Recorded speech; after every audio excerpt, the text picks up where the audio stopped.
Proving quadrilaterals are parallelograms. Definition. A parallelogram is a quadrilateral with both pairs of opposite sides parallel. Theorem. If both pairs of opposite sides of a quadrilateral are congruent, then the quadrilateral is a parallelogram.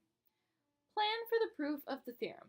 To prove a quadrilateral is a parallelogram requires that we satisfy the definition AB is congruent to CD and BC is congruent to AD. Note, this theorem is the converse of a theorem that was proved in an earlier exercise. Here is our two-column proof puzzle. Given that line segment AB is congruent to line segment CD and line segment AD is congruent to line segment BC, prove that ABCD is a parallelogram. All right, we begin with our given information. Then we're going to draw this diagonal here, AC. We can do that because of the line postulate. AC is congruent with itself because of the reflexive property of congruence. So these triangles are congruent to each other because of side, side, side triangle congruence. So triangle congruence, the triangles are congruent. Therefore, corresponding angles in those triangles are congruent because corresponding parts of congruent triangles are congruent. So here we have angle ACD is congruent to angle CAB, and we also know that angle DAC is congruent to angle ACB.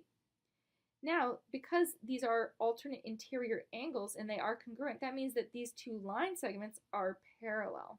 So we know that these line segments are all parallel to each other. Therefore, ABCD is a parallelogram because that is the definition of a parallelogram. Here's a new theorem. If both pairs of opposite angles of a quadrilateral are congruent, then the quadrilateral is a parallelogram. Plan for the proof of the theorem. To prove a quadrilateral is a parallelogram requires that we satisfy the definition. So given that angle A is congruent to angle C and angle B is congruent to angle D, prove that ABCD is a parallelogram. Note, this theorem is the converse of a theorem that was proved in an earlier exercise.